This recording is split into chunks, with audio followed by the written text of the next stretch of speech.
पर ज़मान पार्क में आपको अंदर के हालात हम आपको दिखा रहे हैं। वहीं पर मेरी एक नज़र जो है ना वो बड़े दिलचस्प एक मनाज़र पर पड़ी है कि ख़वातीन MPs जो है वो ज़मान पार्क की सफाई में लगी हुई हैं। तो इनसे बात करेंगे कि आखिर ये इन्होंने खुद ही इनिशिएटिव क्यों लिया। तो सबसे पहले सादिया सुहेल राना की तरफ चलते हैं। मैम अस्सलाम वालेकुम। वालेकुम अस्सलाम। कैसी हैं आप? अल्लाह का शुक्र। मैम ये आपने खुद ही इनिशिएटिव क्यों ले लिया?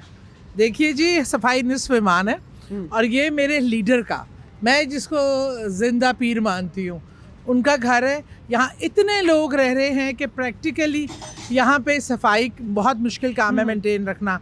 तो हम इसलिए अपनी मदद आपके तहत हम करेंगे तो औरों को भी इनिशिएटिव मिलेगा करने का।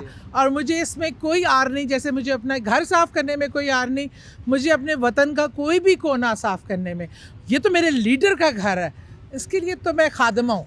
अच्छा मैम, मैं साथ ही साथ जहाँ पर आपने ये बड़ी एक अच्छी बात किया कि सफाई निस्फ़ ईमान है, मैं ये भी जानना चाहूँगा आपसे कि आप ख़वातीन को लीड कर रही थी उस दिन जब ये सारा कुछ यहाँ पर हो रहा था, क्या मनाज़िर थे? ये इतने खौफनाक मनाज़िर थे, यकीन मानो। यहाँ तो लग रहा था कि फ़लस्तीन में है, यहाँ तो श्रीनगर के किसी सड़क पे हैं। हमारे जवानों को, हमारे बुज़ुर्ग भी थे, हमारे बच्चे भी थे, माएँ थीं, बहनें थीं, बेटियाँ थीं। इस तरह शेलिंग और उन पे डंडे बरसाए गए, पत्थरों से हमला किया गया, केमिकल वाटर मारा गया। पुलिस की जो फोर्स थी वो कहते हैं प्लान से आई थी, पूरे लवाजमात, मास्क, आंखें ऐनकें लगा के हमारे ये लड़के नहत्ते थे। उसी वक्त बेचारे के हाथों में जो आता था वो सेल्फ डिफेंस करते थे।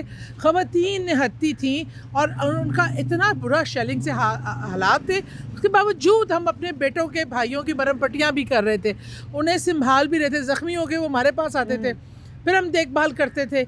एक ऐसा था कि मकबूजा कश्मीर के किसी हिस्से में हम फंस गए, या ज़मान पार्क जो है वो मकबूजा कश्मीर का हिस्सा है। तो क्या पैगाम देंगी जिनकी वजह से सारी सूरत-ए-हाल जो है क्रिएट हुई थी?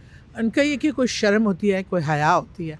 आप अपने ही मुल्क को, और मैं ख़ास तौर पे अपनी जो आर्म फोर्सेस हैं वो ख्वाह पुलिस हो या जो भी हो, कि ये आप लोगों को ये रियासत के आप वफ़ादार होने चाहिए। हलफ लेते हैं ये रियासत से वफ़ादारी का, और अब आवाम के टैक्सेस की तनख्वाहें आप हासिल करते हैं और हम समझते हैं कि ये हमारे मुहाफ़िज़ हैं। पर आपके मुहाफ़िज़ ही जब आप पर हमला कर दें तो फिर कितनी बेबसी और तकलीफ़ होती है।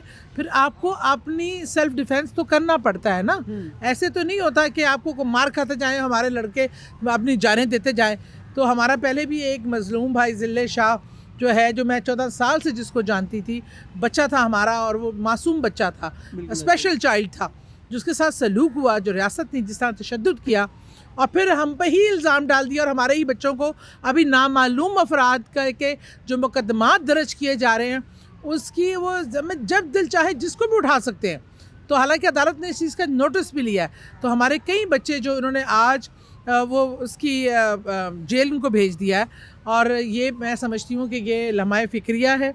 अगर आज हम ये समझते हैं कि आज इमरान खान के साथ ये हो रहा है या उसके वर्करों के साथ, तमाम सियासी पार्टियां समझ लें ये वक्त किसी पे भी आ सकता है। अगर सियासतदान इकट्ठे हो जाएं एक जगह पे, अपनी करप्शन है और अपने ही केसेस ख़त्म कराने पे फोकस ना करें। इमरान खान ये जंग अपने लिए नहीं लड़ा, इमरान खान की जंग 22 करोड़ आवाम के लिए लड़ रहा है, और उसमें अगर हम ही साथ नहीं खड़े होंगे तो कौन खड़ा होगा। बिल्कुल। अच्छा, यहाँ पर और MPs भी मौजूद हैं, उनसे भी बात करते हैं, उनका क्या कहना है। वो भी हम देख रहे हैं कि सफाई में लगे हुए हैं अपनी मदद आपके तहत। अस्सलाम वालेकुम मैम। जी वालेकुम अस्सलाम। मैम क्या वजह है कि ये आप लोग जो है वो खुद ही एक इनिशिएटिव लेके लग गई हैं इसमें? आपने देखा है कि पाकिस्तान तहरीक इंसाफ की ये वाहिद पार्टी है कि जिसकी ख़वातीन हमेशा मर्दों के साथ सफ़े अव्वल में रही हैं। अभी भी अगर हमारा घर गंदा हुआ है तो आई थिंक ये हम सब का फ़र्ज़ बनता है और हमें खुद ही इनिशिएटिव लेना चाहिए। हमने खुद ही इनिशिएटिव लिया कि अगर हम पार्टी के छोटे लीडर हो के आगे लगेंगे तो तभी पॉसिबल होगा ना कि बाकी लोग भी हमें फॉलो करेंगे। तो बस इसी जज्बे के साथ कि अब तक खान का घर हम गंदा देख ही नहीं सकते। जब अभी खान साहब हाई कोर्ट के लिए गए हैं तो आई थिंक ये बेस्ट टाइम है कि जब लोगों की तादाद कम है हम इस वक्त की सफाई करा लें। बहुत शुक्रिया। तो जी ये वो जगह है, खान साहब के घर के मनाजिर जो है मैं आपको लाइव दिखाने जा रहा हूँ, जहाँ पर मेन एंट्रेंस जो है वो मौजूद है।